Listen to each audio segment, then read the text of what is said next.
Hello everyone, it's me, John Lorden. Welcome to another episode of BrainScratch. And this topic is a little bit different.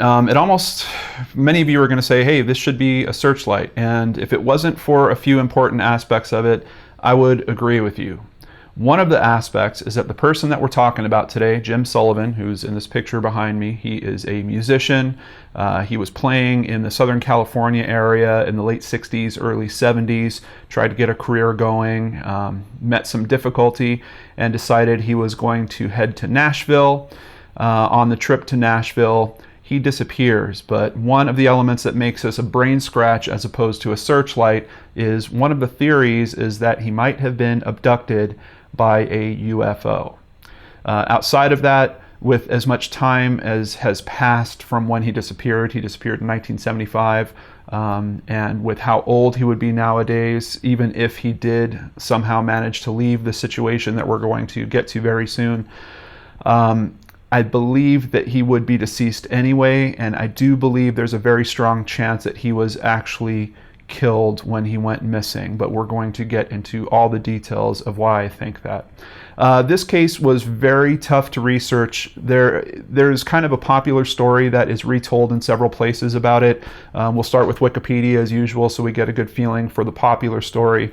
But if you dig a little deeper, going through Google and actually having to go through many pages because Jim Sullivan's a bit of a common name, you will find only a few other references specifically to the Jim Sullivan we're looking for, but some of them have a lot of very intriguing information.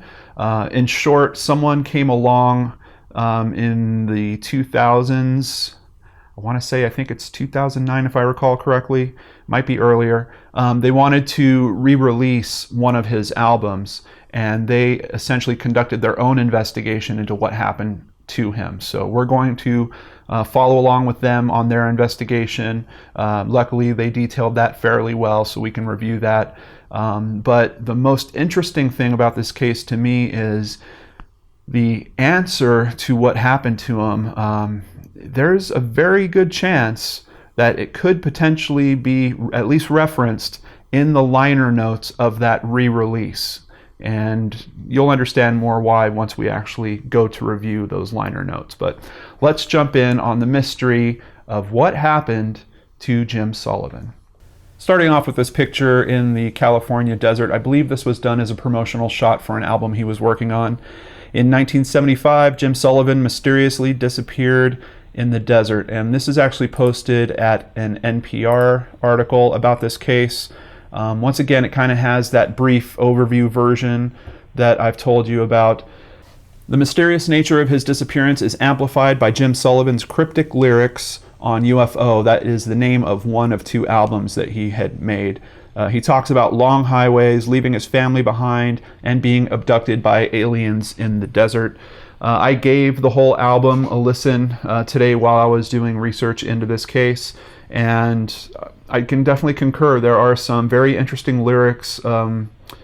He kind of is, it's almost like a guy that is searching for his spirituality a little bit. The music definitely has a bit of what I personally consider a hippie tone to it, and considering, this album was being likely worked on in the late 60s, that would certainly make sense. I personally feel like the album possibly came out just a hair too late. Like maybe if they had released that album a few years before, there might have been a chance that it could have really caught on. But it sounds just a little bit older than its time. But it is a very interesting listen, and you're going to see there's a lot of good talent that actually worked with him on that album. Some people are critical of the album for being a little overproduced, that there's too many other instruments that are included in the music, that when he played live it was a much simpler setup and it was more about his voice, his guitar, and his vocals. It definitely sounds like the album is extremely well produced. There's, strings and horns and all kinds of other instruments you wouldn't typically expect for something that I would consider to be a folk/rock album. But A lot of people love his work. He's got this kind of cult following that has continued on right up until today. And it's pretty amazing considering that he really only got 2 albums together. Neither one was distributed on a major label, although I guess Playboy had a label for a little bit in the 70s, and they tried to push one of his albums through that label. It ultimately was not super successful, but nowadays there's a lot of fans of Jim Sullivan that are buying up these albums on eBay. You can actually hear the full album on YouTube. There's different websites, and it's kind of cool listening to an album that has been captured where it's an actual vinyl LP that's being played. You get to hear all the crackles, and music is so different nowadays in terms of how we consume it. It kind of reminded me of the days when I was younger, and all the music I would listen to had that little crackle because I was usually buying it on vinyl. Even if I was making tapes of it, it came from vinyl, and those crackles get captured when you record it. But let's jump in and learn more about Jim here. Jim Sullivan, we see he's born August 13th of 1940. That means he would be coming up on 77 years of age if he was still alive. Sullivan grew up in the Linda Vista area of San Diego, California, where his Irish-American parents had moved from Nebraska to work in the defense industry. He was a high school quarterback. I've heard that he was either 6'3" to 6'4". He decided to play music after listening to local blues groups. He married and played guitar in a local rock band, the Survivors, and in 1968 he moved with his wife Barbara and young son to Los Angeles. While his wife worked at Capitol Records, Sullivan wrote songs and performed in increasingly prestigious clubs in the Los Angeles area. In particular, he became established at the Raft Club in Malibu, where he became friends with Hollywood figures including Lee Majors, Lee Marvin, Harry Dean Stanton. I've also heard some mention about Farrah Fawcett being part of that group. He appeared as an extra in Easy Rider. His friends contributed to the funding that allowed him to record an album of his songs with leading Los Angeles session musicians.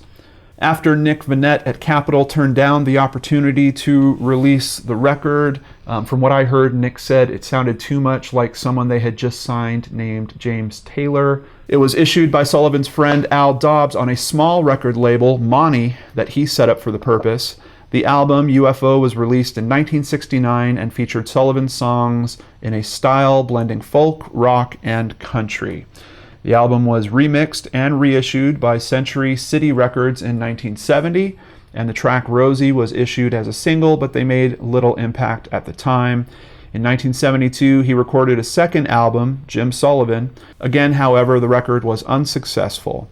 As Sullivan increasingly turned to alcohol and his marriage began to disintegrate, he decided in 1975 to travel to Nashville. From some other things I've read, it appears that his wife actually moved back to the San Diego area. I believe it was a family home where they had started from in the San Diego area. So her and his son moved back down there. He decided he was going to go to Nashville to reconnect with some people out there that he had worked with previously and see if he could break into possibly being a session musician, or see if he could get his music to go. He literally took a box of his records with him. Sullivan left Los Angeles on March 4th, 1975 to drive to Nashville alone in his Volkswagen Beetle. The next day, after being cautioned by highway patrol over his driving, he checked into the La Mesa Motel in Santa Rosa, New Mexico. Now, what I've read about that stop is they thought he might be driving drunk because he was swerving. Apparently, he had been driving for about 15 hours at that point, so he was just extremely tired. But they did take him to a police station. They did conduct a sobriety check. He apparently passed that and then went and found this hotel. Later reports suggest he did not sleep at that motel in Santa Rosa, New Mexico, and left his key inside the room, but bought vodka at the town store. He was seen the following day about 26 miles away at a remote ranch owned by the Gannett family. His car was later found abandoned at the ranch, and he was reportedly last seen walking away from it.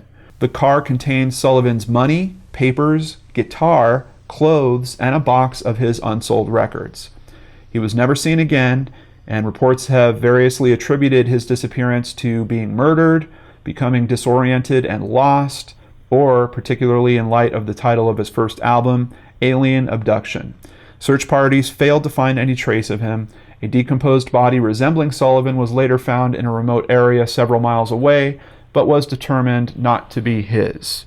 And here we see a list of kind of a brief career in terms of recording, but he did have his 2 albums, U.F.O, originally released in '69, re-released in 1970, and then 2011, that is the reissue that I was talking about earlier. So it wasn't 2009. 2011 is the correct year for that reissue. And then his follow-up album, Jim Sullivan, released by Playboy Records in 1972. Only that one single apparently exists of Rosie and Roll Back the Time by Century City Records, and was released in 1970. Jumping over to UltimateClassicRock.com just to get a few more pieces of info to fill in some of this story. The session musicians that he was working with were members of the Wrecking Crew, who'd backed the Beach Boys, Simon and Garfunkel, and other stars on many hits. They included keyboardist Don Randy, drummer Earl Palmer, and bassist Jimmy Bond. I've heard that these guys also worked with Frank Sinatra. Very experienced guys, as well as Phil Spector. I know a lot of people don't like bringing up that name anymore nowadays, but very experienced session musicians that really apparently did a really good job on this album, if all the comments about it are any indicator. In relation to the depression that he seemed to fall into right before he left Los Angeles, I've seen this noted a few times, but I haven't been able to find any details. Sullivan believed some of his music was stolen. The only thing I can assume is that he possibly heard music from other artists that was being released and thought that they had copied his music in some way. But as I said, I can't find any specific details on that. It's hard because there's not a whole lot of quotes from him kind of left behind anywhere outside of liner notes. So very tough to know the details on that. He promised his wife Carol and son Chris that they would join him when he earned some money. It would be the last time his family saw him. And now we get introduced to the founder of Light in the Attic, a small Seattle-based label that revives long-forgotten albums. This man's name is Matt Sullivan, though he is not related to Jim Sullivan. Some of the research I've done, I bumped into a few articles where they assume that it is Jim's son, Matt. It is not. This guy is not related to him. 35 years after Jim Sullivan vanished, Matt began researching in the hopes of reissuing U.F.O. He then traveled the country to retrace the singer's steps and talk to his friends, fellow musicians, and family. Session players Don Randy and Jimmy Bond were contacted, but remembered little about Jim Sullivan. It's interesting, Jimmy Bond, who also apparently produced the album, Matt has a great story about going to see him, and apparently this guy was very old at the point where Matt met him. He was actually bedridden. Matt played the album for him and said that he just saw this look. At first, the guy didn't remember the name Jim Sullivan, didn't remember doing the album, anything. But he played the album for him, and he said he could see his expression changed and that he was pretty sure he was remembering it. And then he asked him after he played the album, and Jimmy said, "Oh, I remember it after the first 3 bars." So kind of a cool, interesting story. And if you want to see more about that, use the links down below. You can jump in to get all of those other details. Original album executive producer Al Dobbs had a collection of old contracts, the original album cover photo, and a picture of the singer walking in the California desert. So that's where that picture came from that we started this episode with. But no one could explain what happened to Jim Sullivan. Also worth noting, Al Dobbs would be later interviewed, I believe around 2010, on Coast to Coast AM. I don't think the whole episode is available, but if you go to Coast to Coast's website, they do have some clips of that interview. Apparently you have to be a member to be able to listen to them, but if any of you out there are and you want to, be sure to hit up their website and you can find that. Matt Sullivan took a film crew along with him on this journey. They made a 5-minute video about it. You can see it in the description box below. There's a link to it.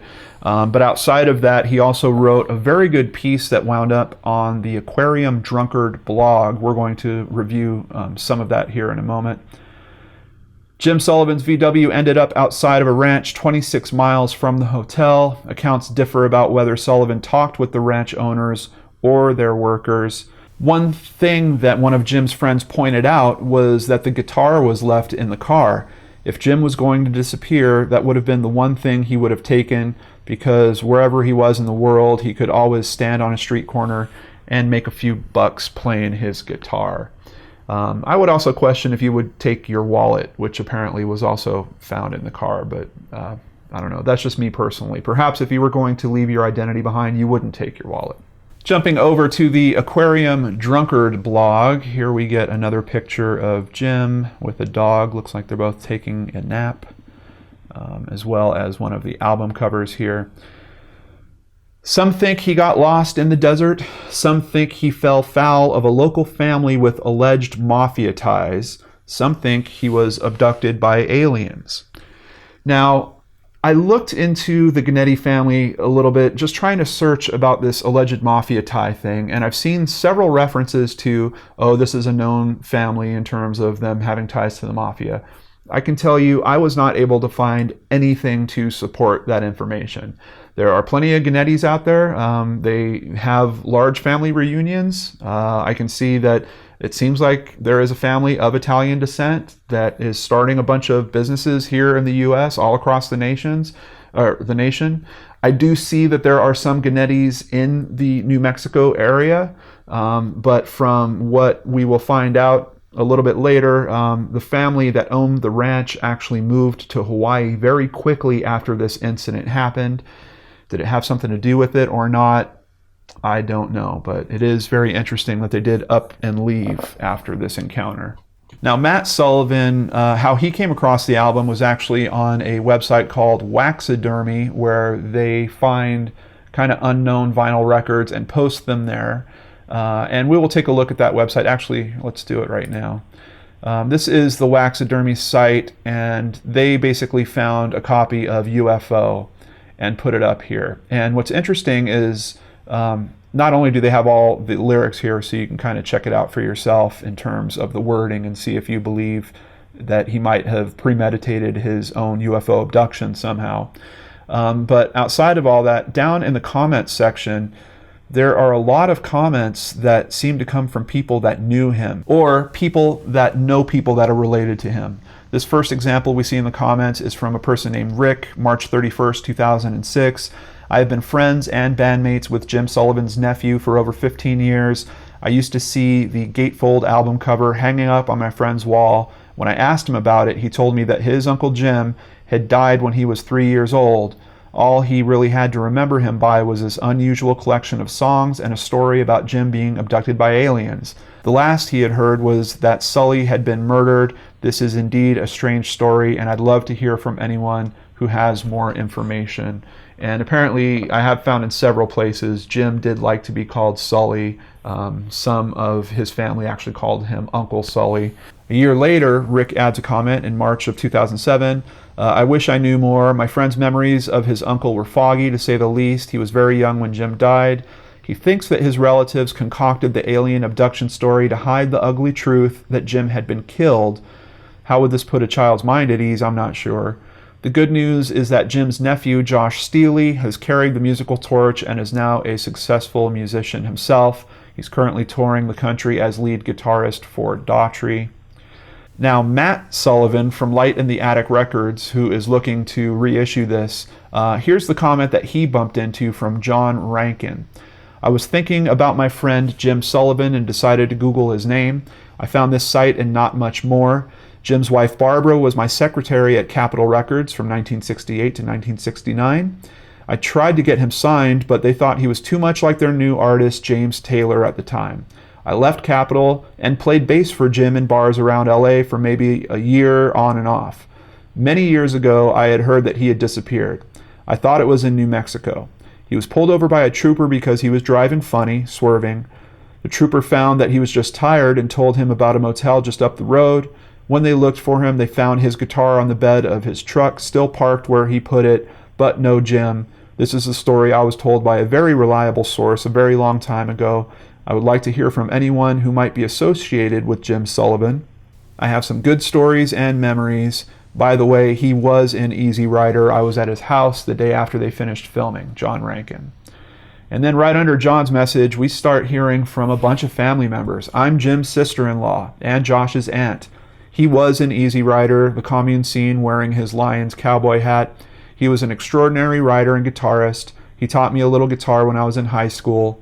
After years of having some small successes and seeing some of his music stolen, he became a troubled soul who developed a drinking problem.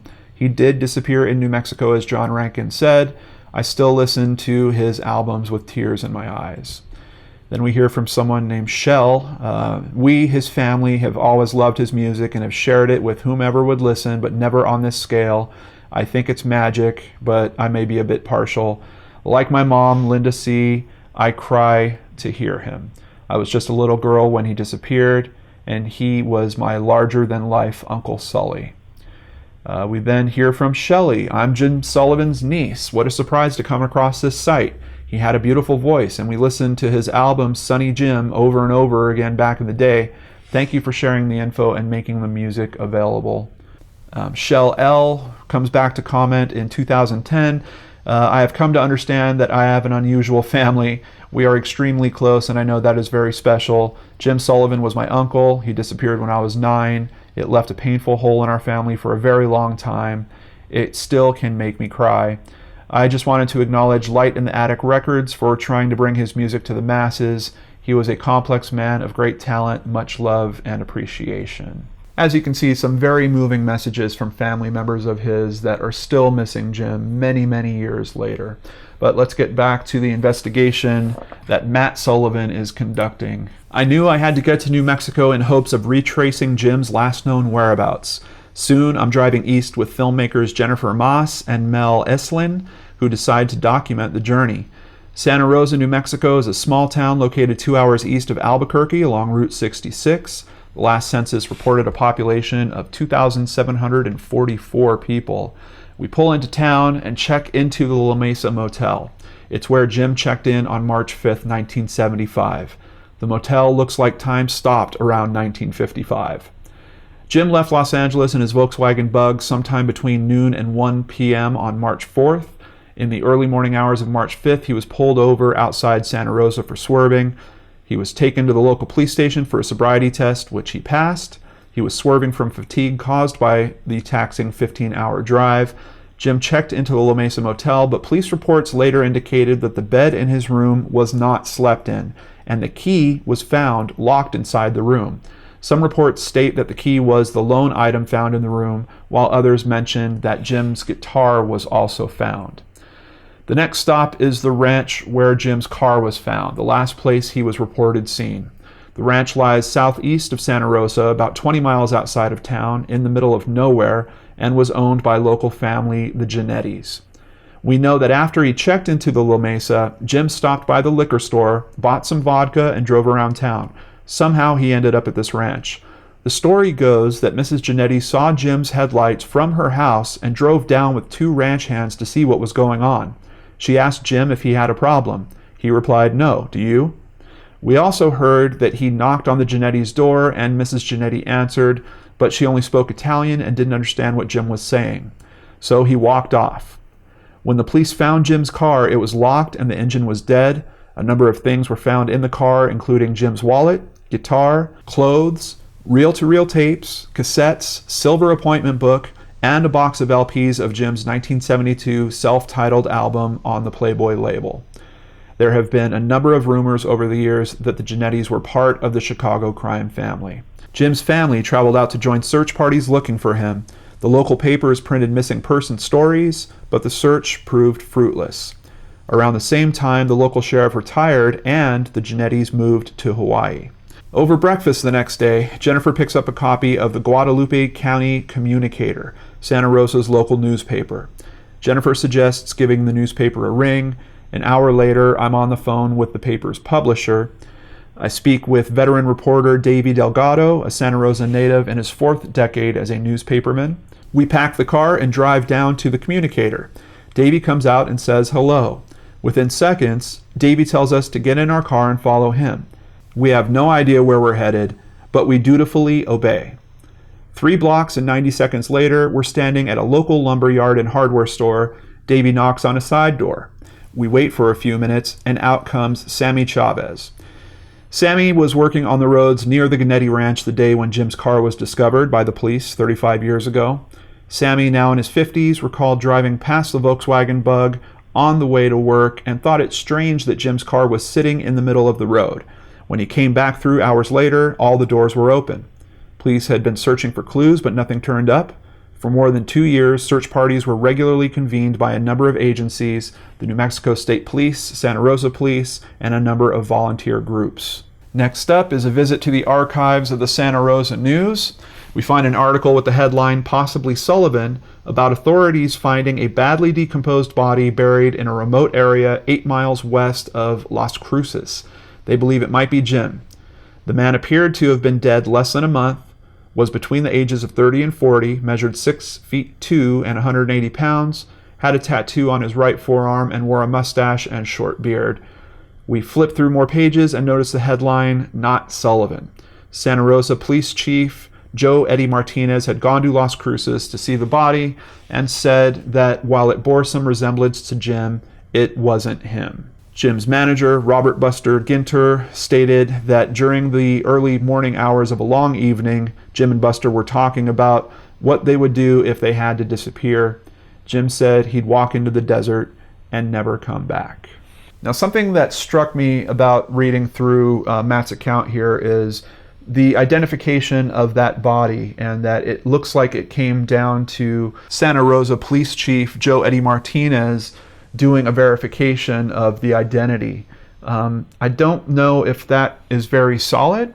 I don't know if that body was later actually identified. I've seen in one place where it alluded to the fact that the body was identified as someone else, but I have no way to confirm or deny that.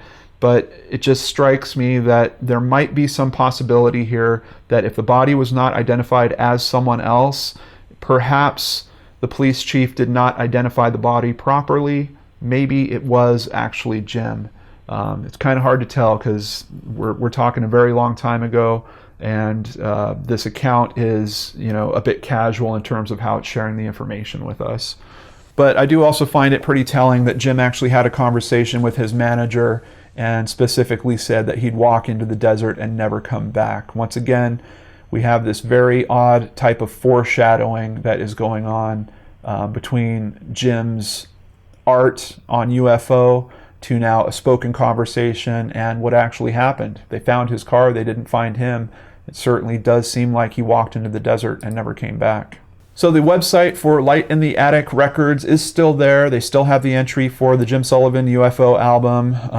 A bit of a blurb here in terms of what happened. Once again, kind of the simple version of his story with a link to the YouTube movie that they had created for it down below. But more interesting than that, I found this website, bluetoad.com, that actually has all of the book that comes with the CD. Which, first of all, has some pretty cool art. I really like this photo of him, and this photo of him out in the desert I really find pretty intriguing, especially considering his story. It really goes through a bunch of his upbringing. It is a lot of comments from his wife about their life together, about the early years, people that he had worked with, how close he had actually come to making it, and all the different ways that people were trying to help him make it. And it even touches on their partying and just how things possibly, right here's a good sentence that sums it up. All of us did. We drank too much, went crazy too much. The music biz was a tough enough business to begin with, and Jim wasn't flashy. He didn't like to make cold calls or to push his own music. He was going through the motions, and at some point, I don't think there were motions anymore. This booklet even touches briefly on the theory of possibly something happening with the police. It mentions the Giannetti family and the encounter that happened there, supposedly. There is just a ton of really good information in this booklet.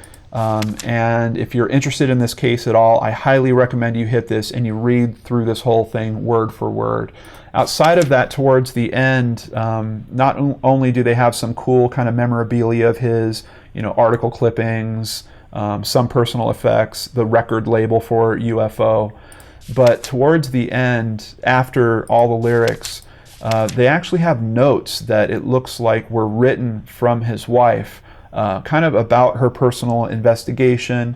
They include what was noted as being left behind, In this note includes the last phone conversation that his wife had with him. I just want to share that with you guys because there might be some telling information in here. At 3:15 p.m. California time on March 5th, he called from Santa Rosa, New Mexico. He said he called to let me know he was all right, and since he had just left the day before, I had no reason to think otherwise and was a little startled by his remark. I asked him for his driver's license number for car insurance and asked him where he was. He said Santa Rosa, and I said, where is that? And he said, New Mexico. I'll probably be leaving here tomorrow. I asked why he was waiting, and he said, you wouldn't believe it if I told you.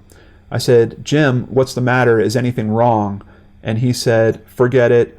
Just forget I said anything. I'll call you from Nashville. Is he referring to him being taken to the police station? Was there some kind of process around that? And why? And is that a reason why he had to stay an extra day? Well, let's continue to the next page of the liner notes. This is information that came from Barbara's sister, Kathy, and her brother-in-law, Dave Duran. Kathy also talked to an officer, Garrett, or Garnett, of the local police, and he told her, no, Jim was not in jail, but if you ask me, that's where he belongs. She asked him why, and he said that he thought Jim had skipped town so he wouldn't have to pay his fine.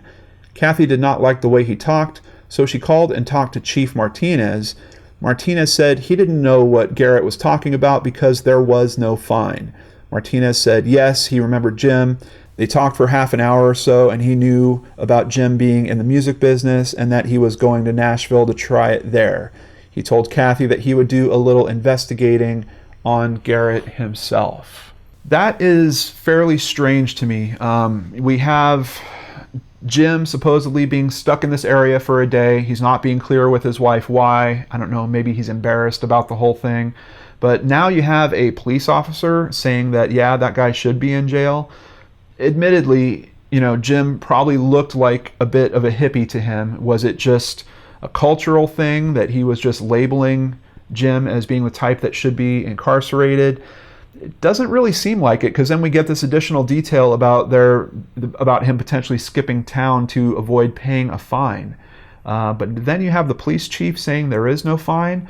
There are very strange discrepancies in that story that are still kind of nagging at me, and I don't know how to exactly resolve them.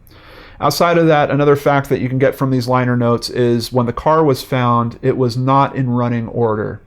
So if we go back to that night, we have a guy checking into his hotel room. For some reason, he leaves his hotel room, leaves the key in the room, doesn't stay there, locks it, potentially leaves his guitar there. That's kind of up in the air. We're not sure if that's truly the case. Goes to a local store, buys a bottle of vodka. We know this guy is struggling with alcoholism. But consider, he had just been pulled over right before this, taken down to a police station, processed, got out of all that. Is he now going to go and do the thing that the cops were accusing him of? I mean, he's been driving for 15 hours. Is he really drinking vodka, driving around out in the middle of the desert at this point? It just really doesn't seem logical to me. Now, is this a man that is having some type of breakdown? Is this almost like a leaving Las Vegas type situation where maybe he is planning on ending his life in some way and this is how he's going to go out? I don't know. It's really tough to tell. You have his car stopping, supposedly breaking down. We know that it didn't work when the police came back to it. And then from it being broken down, he has this encounter with a neighbor or with a family. And we're not sure about the communication there, but from the stories we do hear, it sounds like it might have been a little rough communication going on between them. And then he just disappears. And then the family moves to Hawaii. A lot of strange elements going on here. In terms of the UFO story, there's nothing I could find to particularly tie him to having a UFO abduction. I believe that came, you'll also get this sense from the liner notes. I believe that came from his family's awareness of his art, of the types of things that he was talking about, and them praying that rather than him being dead, rather than him being severely depressed and possibly ending his life in some way, praying that wouldn't it be a much more fitting ending for him if aliens did actually come and take him away. And for that, he wouldn't need his guitar or his wallet or any of the other things he left behind in his car. So I believe the UFO story is romanticized to try to help the family deal with the reality of what's going on here. Will we ever know the truth in this case? I really don't know. We're now looking at this 41 years after the fact, coming up on 42 years after the fact. I don't know, outside of a body being discovered out there and them doing some type of DNA analysis and saying, oh, wow, we actually found Jim. I don't know if we'll ever have a true conclusion to this story. But there are many different theories about it. And in those theories, there is some information to kind of support each of them. You know, police possibly having something to do with it. This ranch family, the Gannettis, possibly having something to do with it. Jim's depression possibly having something to do with it. I think those are the three major contenders for what happened to him. And with him previously saying, I would just walk into the desert, that third option might be pretty feasible. We know he was in a pretty bad spot when he decided to leave LA. So what do you guys think? This is where I hand it over to you, my wonderful brain scratchers. Please use the comment box below to discuss this case. Add any other information you might be able to find. Remember, I've included everything we've reviewed and then some in the links below so you can dive in, look into this case for yourself. And maybe you might want to check out his music. If you're into, particularly, I think, mid to late 60s music, folk music, got a little bit of a bluesy thing, maybe a little bit of just a hint of country, a little bit of rock. It's pretty interesting stuff. And if anything, I have to say he was really good at doing shorter songs. Like I think it's 10 tracks on the album, and the whole album only runs 29 minutes or so. As a matter of fact, I feel like some of the songs are almost too short, like they're kind of unfinished thoughts, like they're just these little snippets that kind of end before their time. But in any case, many people appreciate his music. Maybe you'll be one of those as well if you check it out for yourself. So thank you so much for spending some time with me here on Brain Scratch. I hope you're having a wonderful week. Have a great weekend, and I'll catch you back here on Monday at the Lord and Arts channel. Take care.